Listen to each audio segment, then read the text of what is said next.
Welcome everyone. Let's have a look at exercise problems 15.1, 3 and 4 today. These problems can be seen on the screen now. Let's have a look at these problems. So these problems deal with computing the H2 and the H infinity norm for a given system. So the system given to us is in the form of a transfer function t of s, and we are supposed to use the norm command in MATLAB to compute the H infinity norm and the H2 norm for this given transfer function t of s. So that's problem 5.1. In 5.3 we need to compute the H2 norm manually by using the Gramian, the observability Gramian or the controllability Gramian. We will see how to do that. And also we've seen in the lecture notes, and we will quickly review this here, is that the H2 norm has an interpretation of the 2 norm of the impulse response matrix, and that's another way to compute the H2 norm, and we will also see that here. And then we will compare these manually computed H2 norms to the one computed by using the norm2 command, as we did in 15.1. Similarly for 15.3 now, here we use the theorem 5.1 from lecture notes, which also we will review here quickly, to compute the H infinity norm by using a bisection algorithm, and then compare this with the MATLAB function norm that we used in 15.1. And we should also be able to read the H infinity norm from the singular plots obtained, so the peak response. So let's have a look at these problems together. So the problems are dealing with H2 norm and the H infinity norm. So let's first quickly review the H2 norm of a transfer function, or of a system represented as a transfer function.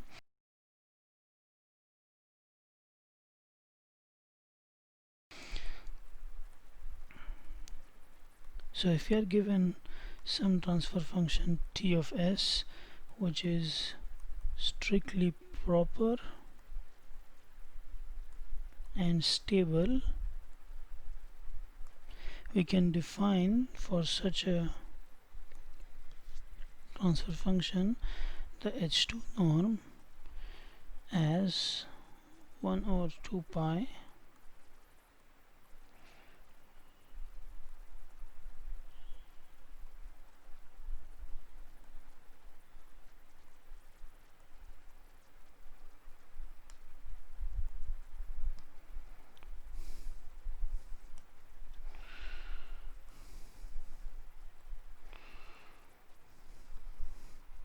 this way.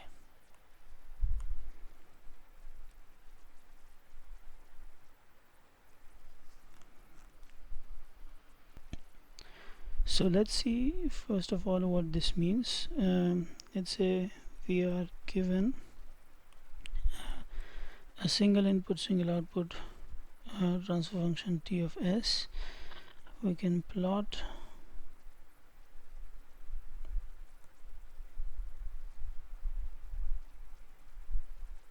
on the log scale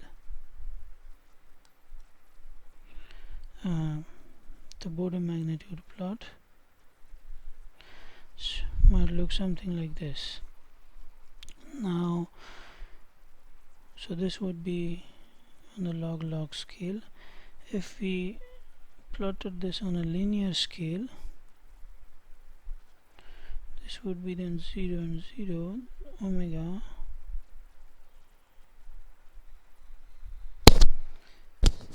on a linear scale. This might look something like this.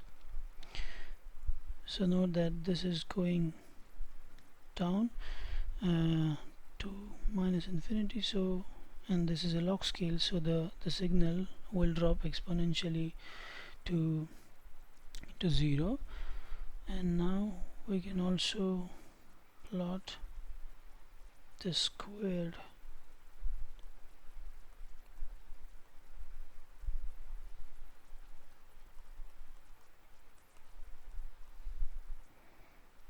this, which might look something like this. And now, so this would be the square, and now the H2 norm would be the area under this curve, or in other words, the signal L2 norm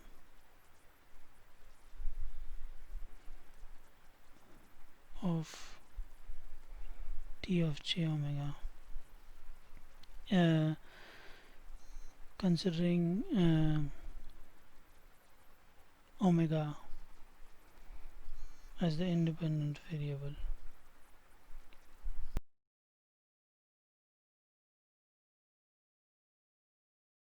Now let's have a look at the interpretation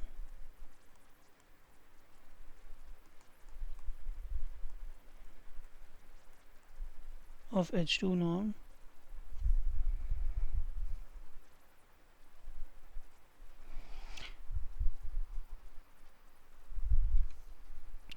So now consider a system given in the form of a state space realization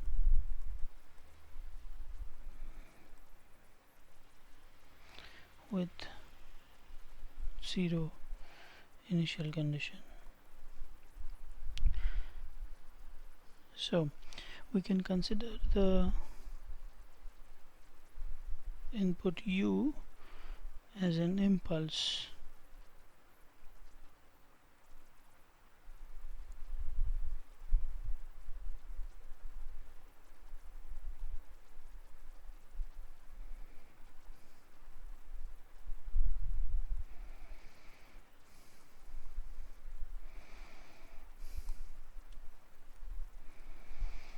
with the one here, the ith entry. So consider an input ui with a delta impulse located along the ith entry or channel, ith input channel. Now if we have such an input, the output y would be, because the initial conditions are 0, we will just have the forced response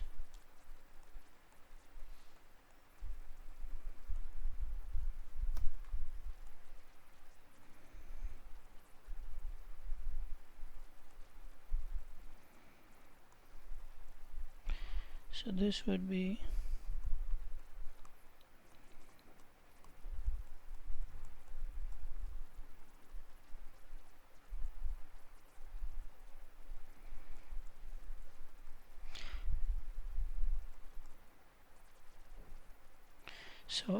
EI here represents this vector, so let's call this the ith unit vector, the ith canonical vector. Now because of the property of the delta,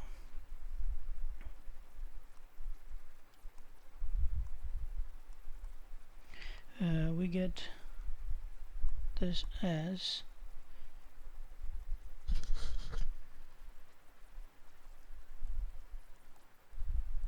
so what we have used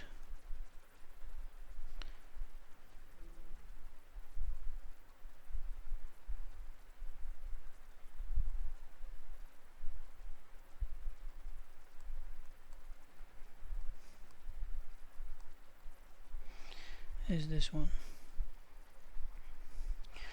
So that would be, let's call this output yi when the input was an impulse response and on the ith channel.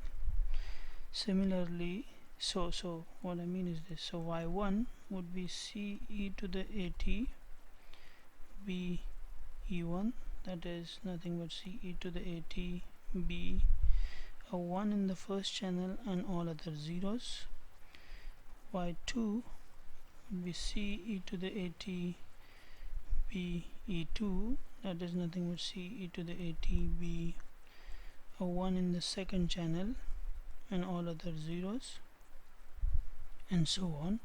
So if we now stack up all these y's together up to m y's, where m is the number of inputs, we would get c e to the at b, and stacking up all this together we would get an identity matrix here that would just be e to the at b, right? And this is what we call the impulse response matrix. So the impulse response matrix is nothing but c e to the at b, where the ith column of this matrix corresponds to the response when the ith input channel is excited by a delta function. Now if we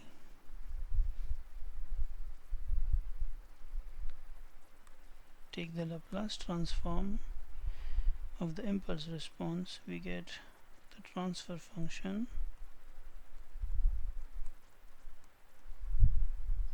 back. So what we have is then the multivariable or the multi-input multi-output Parseval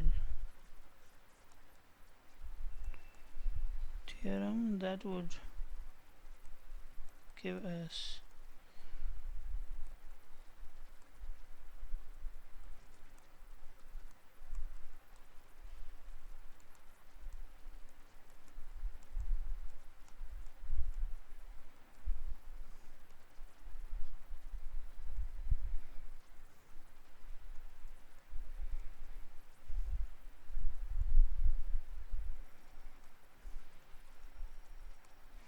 this, and therefore we have that the H2 norm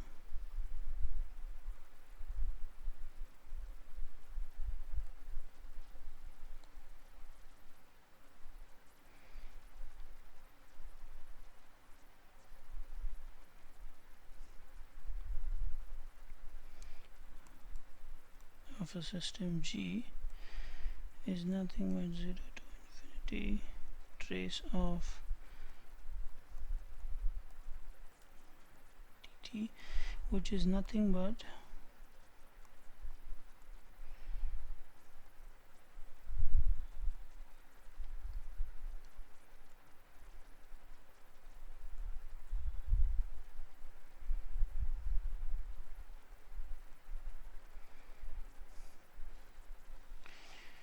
and that's nothing but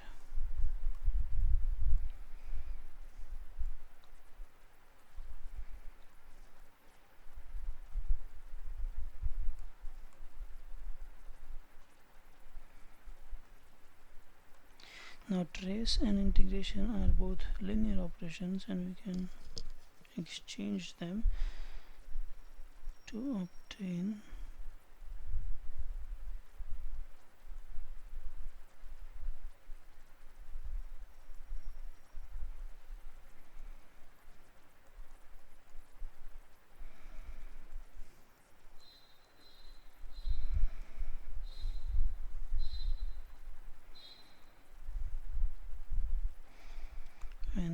also know that this one is nothing but the observability gradient. So we have that the trace is given by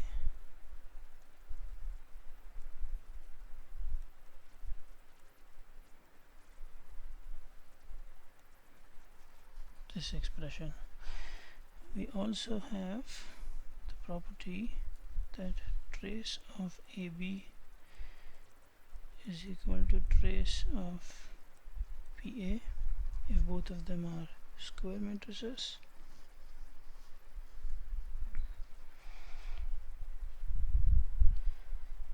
That gives us that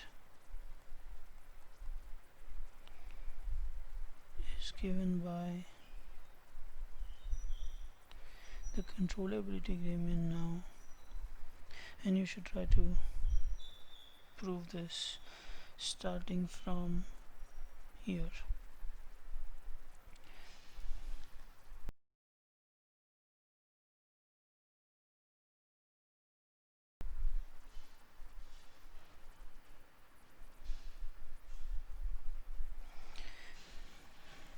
Now we could compute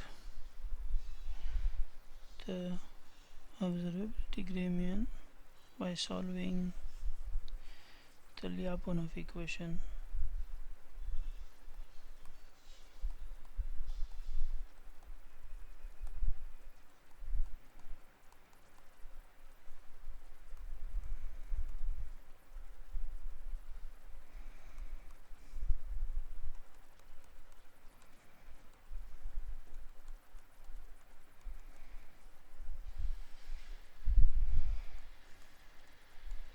And it's quite straightforward to see that the Gramian satisfies this.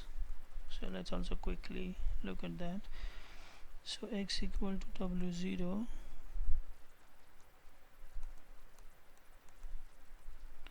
satisfies 1, and that's because, so let's look at ATW0 plus W0A, that would be AT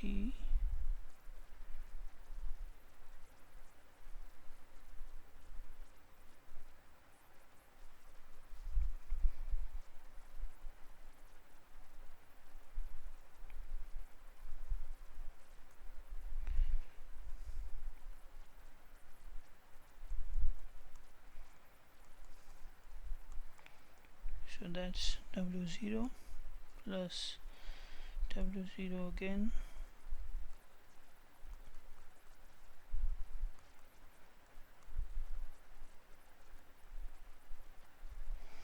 we can bring the a inside the integral and then combine the two integrals to obtain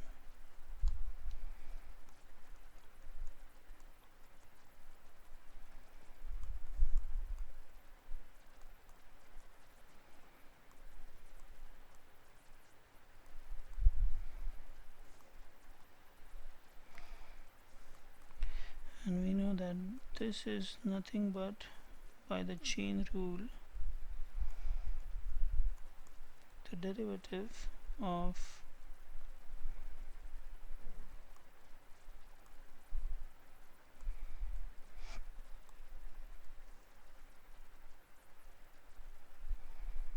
this. So then we can integrate it out to obtain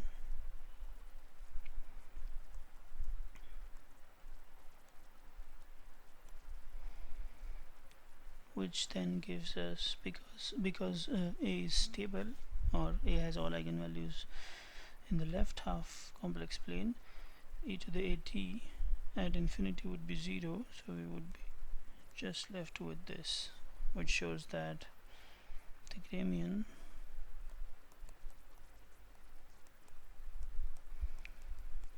solves the Lyapunov equation. So once we have this, we can use an algorithm to compute the H2 norm. That would be as follows. So we should first solve for x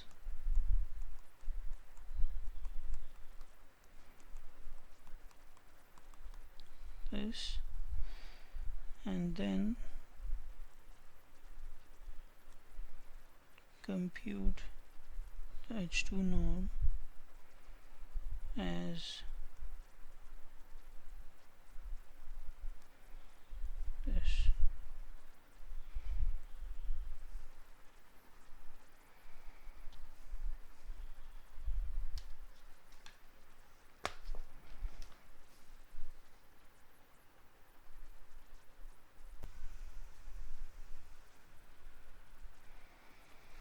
So let's have a look at the MATLAB code now. So we first compute, so this is given to us, this is just a, let me use a red pen. This is given to us, this is just a transfer function matrix T. We first compute the Gramian using the gram command, and we compute the observability Gramian by specifying O. We could also compute the controllability Gramian by specifying C, and then modifying this formula accordingly. Because this is an observability Gramian, we compute P transpose WB and the square root of that. Oh yes, by the way, there should be a squared here and a squared here that was missing.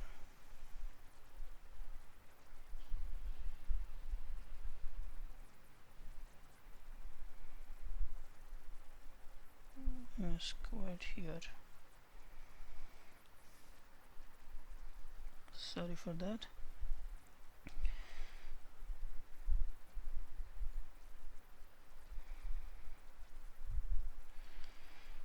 So that's the H2 using the observability Gramian. This is using controllability Gramian. So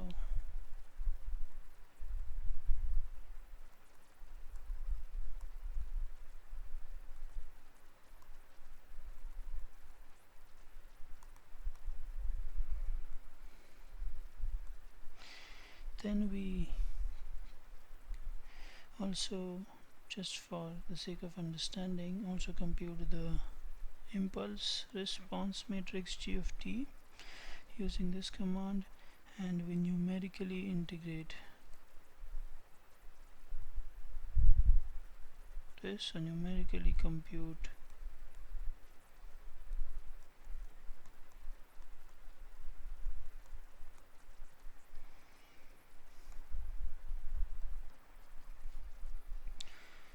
and then have an estimate of the H2 norm given here.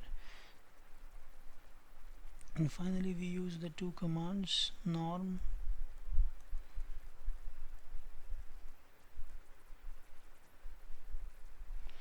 to compute the H2 norm. And if you try to go inside these commands, inside the code, the functions, you will see that a Lyapunov equation is solved.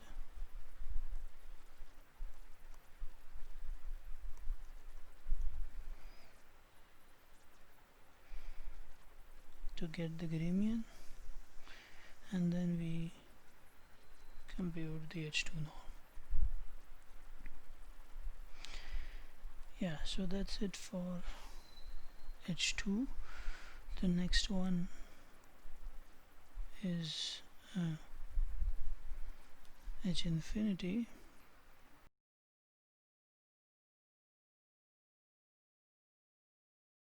Let's quickly review the H infinity norm. So if we are now given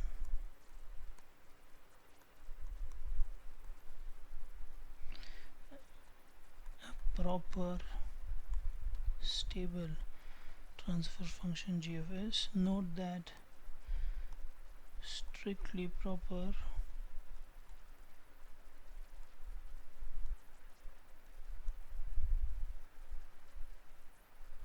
is not necessary now. Which was necessary in the H2 norm case. If we are given a proper stable transfer function,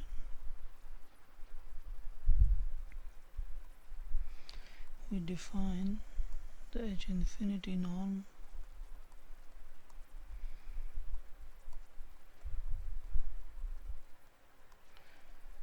as the supremum over all omega or all frequencies the maximum singular value of g of j omega. Note that that is nothing but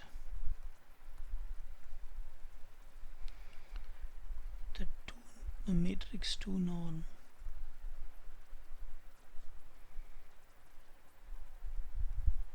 of j omega.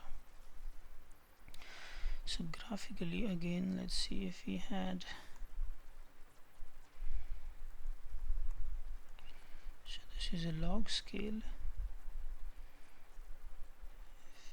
and something like this, the H2, the H infinity norm.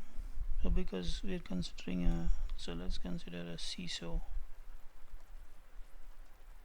single output system, and the Bode magnitude plot for this one corresponds with the singular value plots, the sigma plots. So the maximum singular value over all frequencies occurs here. So this is the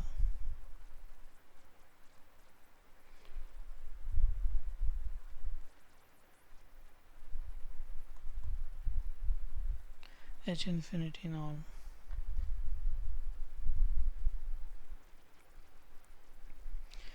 Now from this definition it is clear that one way of computing the H infinity norm could be to grid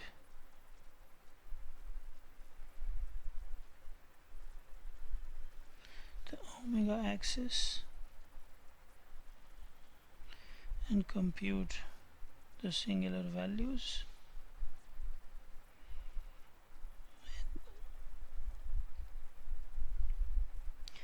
and then over all these finitely many points choose the one with the maximum, and in this case it would be this one.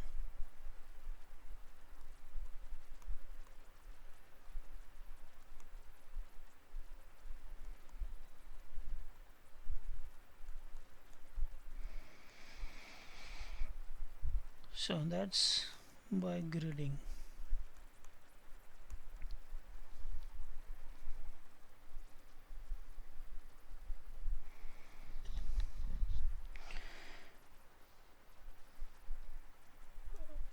Another approach, a better approach, so we could in such a gridding miss some peaks. For example, if we had some really large peak between the two grid points, we would miss it, and therefore there is a better way to compute the H infinity norm, and this uses theorem 15.1,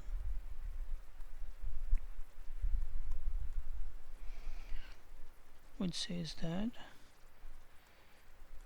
for this defined M gamma matrix, which is A 1 over gamma P transposed minus 1 over gamma C transpose C minus A transposed,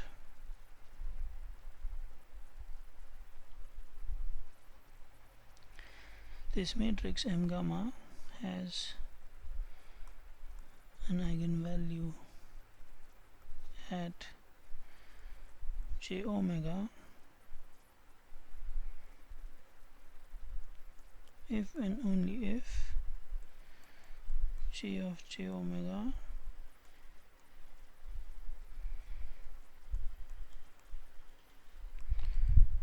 has a singular value at gamma. So this theorem says that these two statements are equivalent, and of course we are assuming g of s to be stable and proper, because otherwise the H infinity norm is not even defined.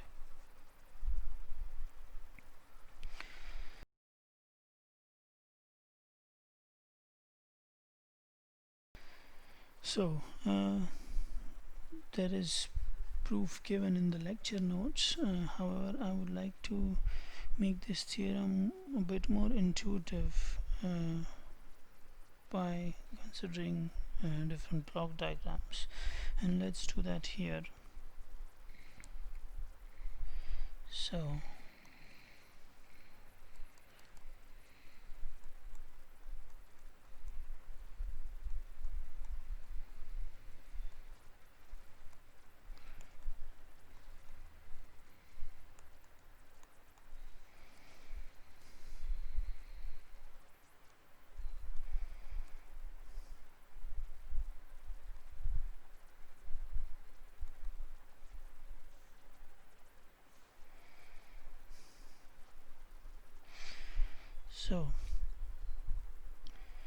if m gamma has an eigenvalue at j omega, we have that j omega I minus m gamma, which I define as sorry, I don't define it because m gamma is fixed, which has to be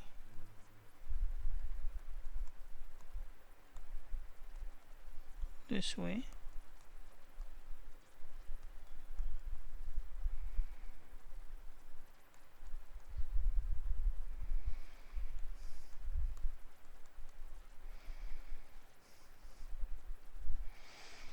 Let's call this m gamma tilde.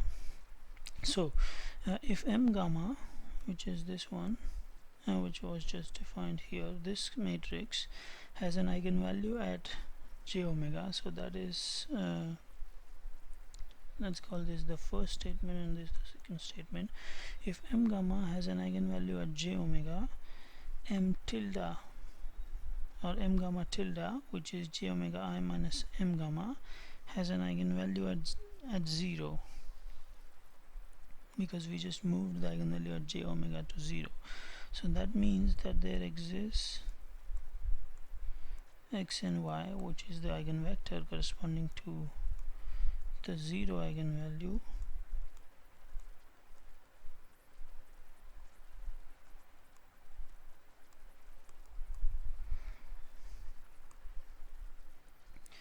so now this is possible. So this is true if and only if. Now I will just substitute for m gamma here to get j omega I minus a x minus 1 over gamma pb transposed y equal to 0. That was the first line, and the second line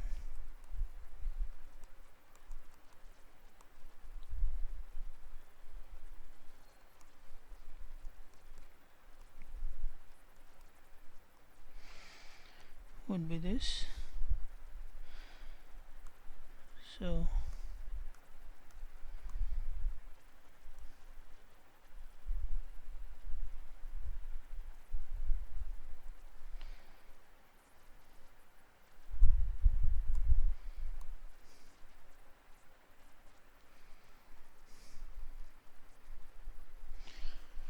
let's see what we've done until now.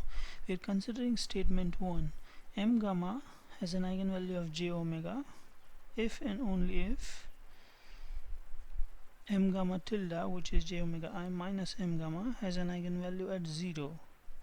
So there is an eigenvector xy such that m gamma tilde xy is 0, xy is 0. So then I just substitute m gamma. So what I have is this was equivalent to the first statement, this is equivalent to the second statement now, and now this I can represent in the form of a block diagram.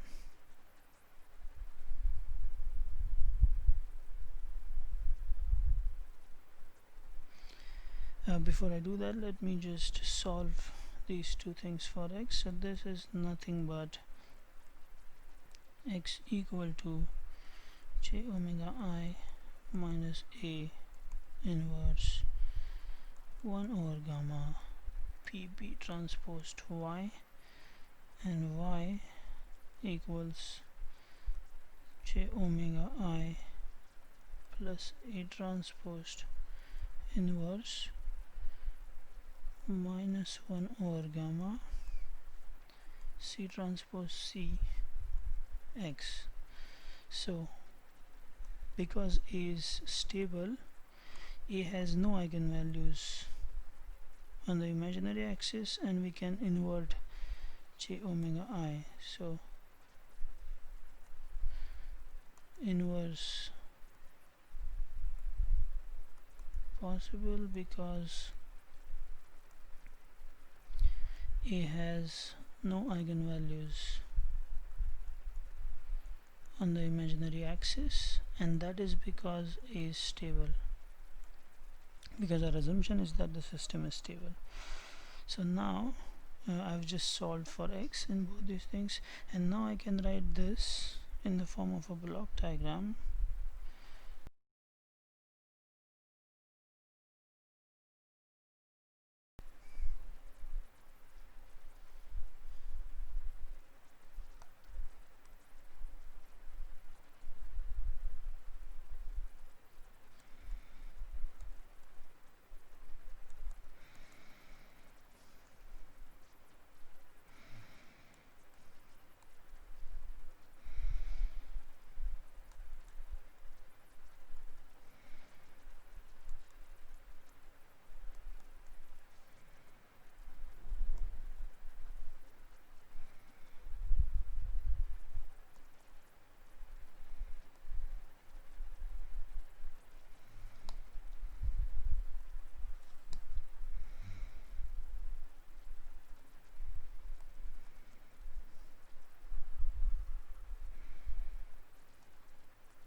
So let's see why this block diagram corresponds to these equations above. So we have X given by J omega I minus A inverse PB transpose Y. So this X is nothing but J omega I inverse PB transpose 1 over gamma Y, and Y is equal to J omega plus I A transposed inverse minus C transpose C 1 over gamma X. So this block diagram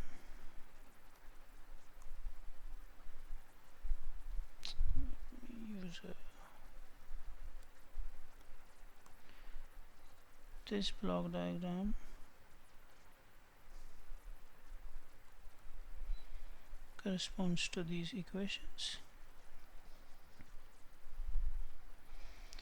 And now we can define G of J omega as P J omega I minus A inverse C J omega I minus A inverse P, and then we would have G of minus J omega transposed would be P J omega I plus A transposed B transposed inverse minus C transposed, and this is usually nothing but the complex conjugate transposed of G of J omega. So this block diagram on top corresponds to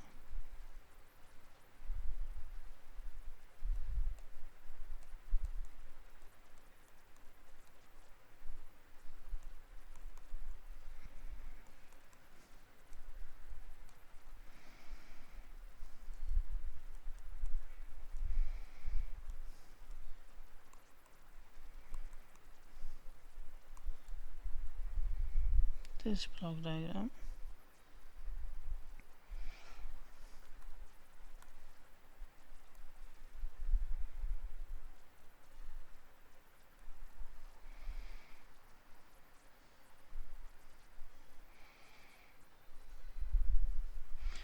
So just to see the chain of arguments, let's see.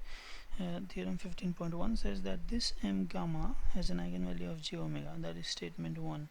That is true if and only if j omega I minus m gamma has an eigenvalue of 0. That means that there exists an eigenvector x and y not 0 such that m gamma xy is 0 xy. This is the eigenvalue problem, equal to 0. Now I just substitute m gamma, which leads to this, and this is nothing but this block diagram here. So there exists x and y not equal to 0 that satisfy this block diagram structure, and now that we just saw is nothing but this block diagram. So I could say that there exists a u not equal to 0, which is given by, so let's call this signal u, such that this block diagram structure is satisfied, and that is nothing but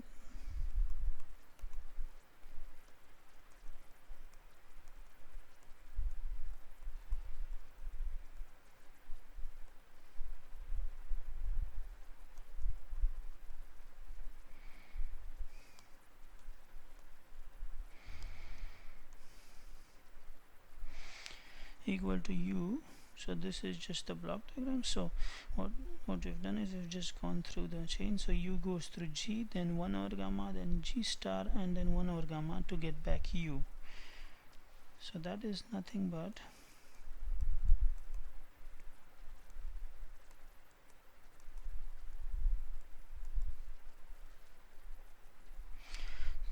this just means that g star of j omega, g of j omega has an eigenvalue at gamma squared, and that is nothing but saying that g of j omega has a singular value at gamma, and this is statement 2.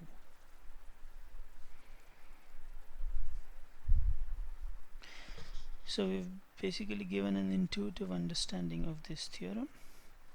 Now we can use this to write an algorithm that computes the H infinity norm.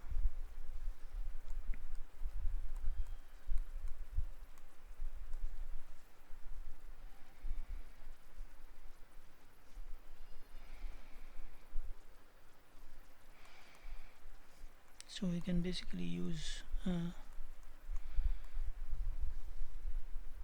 the bisection algorithm,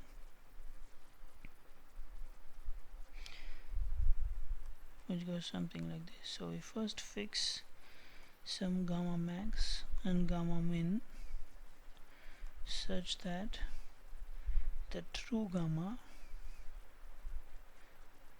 is inside these two bounds. So let's give a graphical interpretation for the algorithm. So let's take, for simplicity, a g of this form.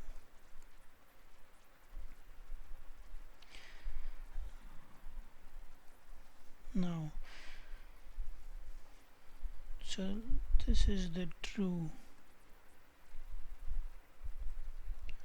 maximum singular value. So let's call this gamma true, and the frequency corresponding to this would be this one. Now, for any gamma above gamma true, so we have no intersection with the sigma plot. So this is, by the way, the sigma plot of g of j omega, and if g is single input single output system, it's just the Porter magnitude plot.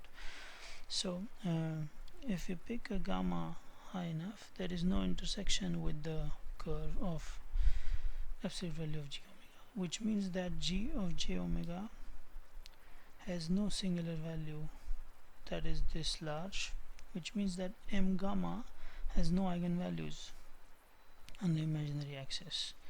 So what we have is above this peak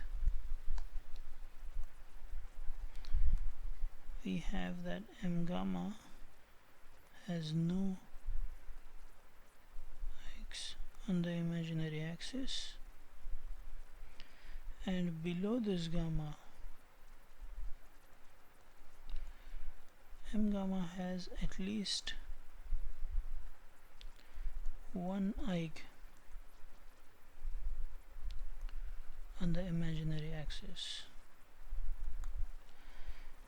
So what that means is, now if I pick a gamma here low enough, there is an intersection with this curve, which means that there is one frequency at which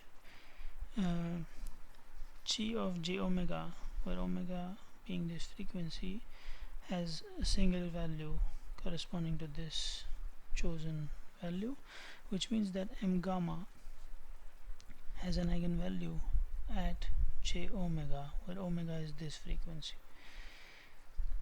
If we choose an omega, if we choose a gamma here, we have two intersections, which means that there are two frequencies here and here, such that g of j omega at these two frequencies correspond to singular values equal to this one, which means that m gamma here has two eigenvalues on the imaginary axis, one at j omega 1 and j omega 2, with omega 1 and omega 2, these two frequencies. So that's the idea, and now we want to pick or somehow write an algorithm that approaches the peak.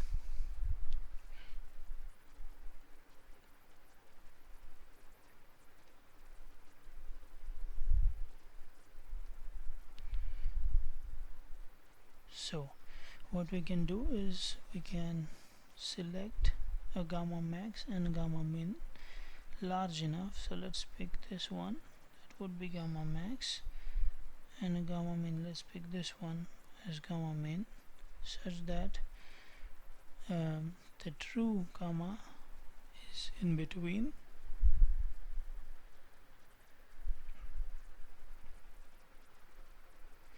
and now we can do a bisection, meaning that we check for m gamma min that there is an eigenvalue along the imaginary axis. So gamma min is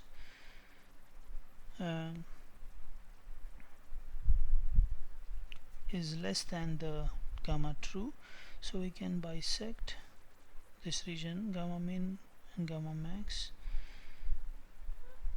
Let's say this is half of gamma min and gamma max, and check again. So this still has an eigenvalue on the imaginary axis for m gamma, so that let's call this gamma 1. And now if we bisect again, let's say we are here, that would be gamma 2.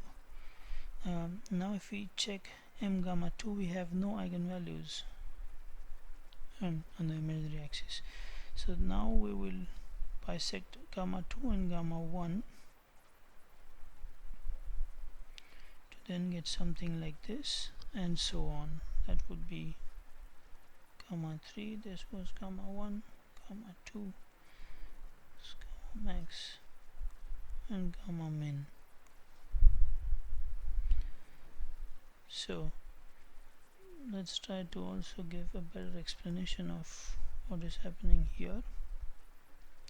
So let's say this is gamma true, sorry, on the x-axis we have iterations, and we choose a gamma max and a gamma min like this.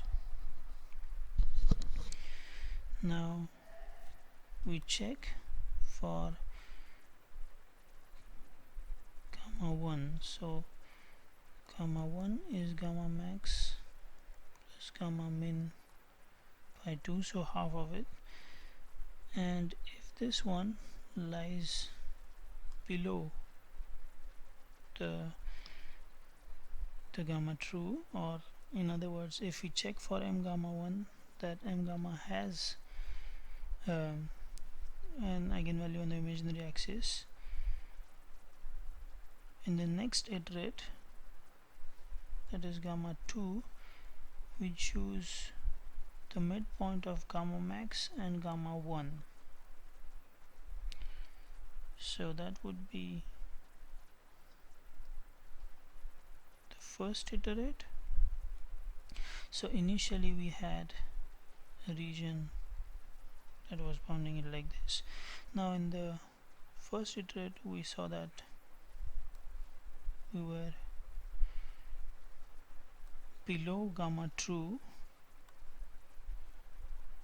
So in the second iterate we take the midpoint of gamma max and gamma 1, so this was gamma 1, and the midpoint of gamma max and gamma would be somewhere here, so that would be gamma 2.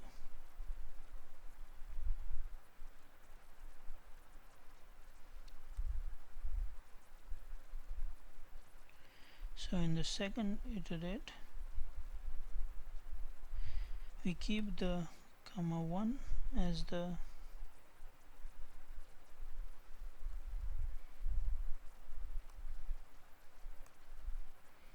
but move gamma max down, so now we have this. Now on the third iterate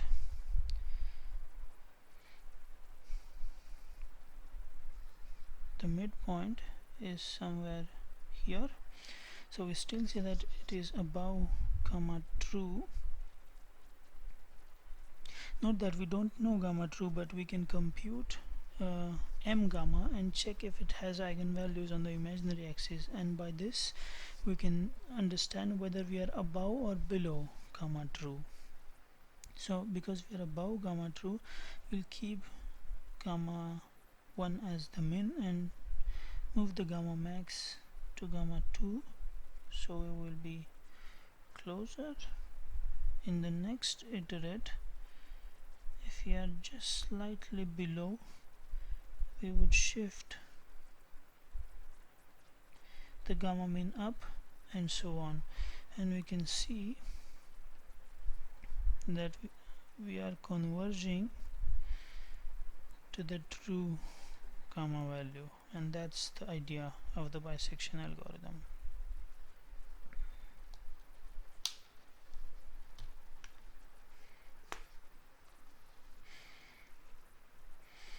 Now let's have a look at the MATLAB code.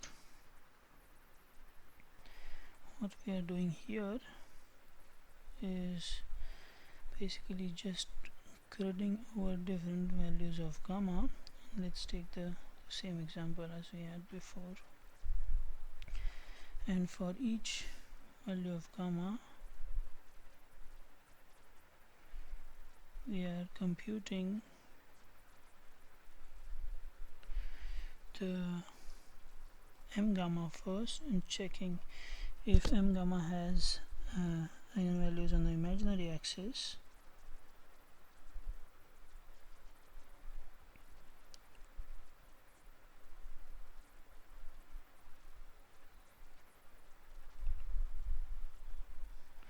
So we start from the top,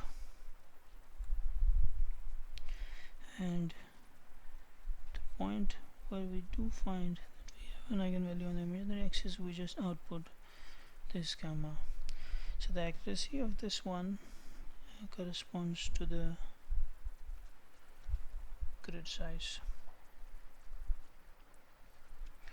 and in this part we're doing exactly what we just discussed, using a bisection algorithm. Now one last thing is choosing gamma min and gamma max. Note that for the H infinity norm of transfer function, we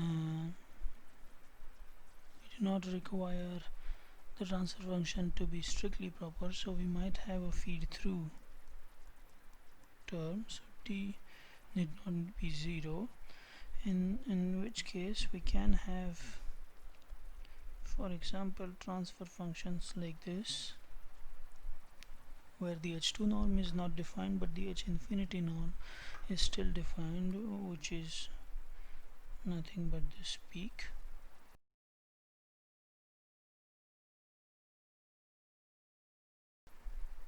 Now for these transfer functions, you can see that there is also a minimum value below which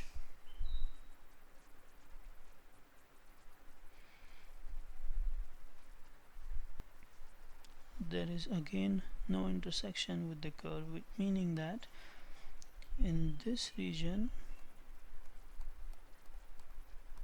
and in this region m gamma has no eigenvalues on the imaginary axis. So if we choose gamma min in this region, we might get stuck and the bisection algorithm might not converge. So we have to make sure that we pick gamma min greater than the maximum singular value of the feed through term t. In this case, the gamma min has to be above this.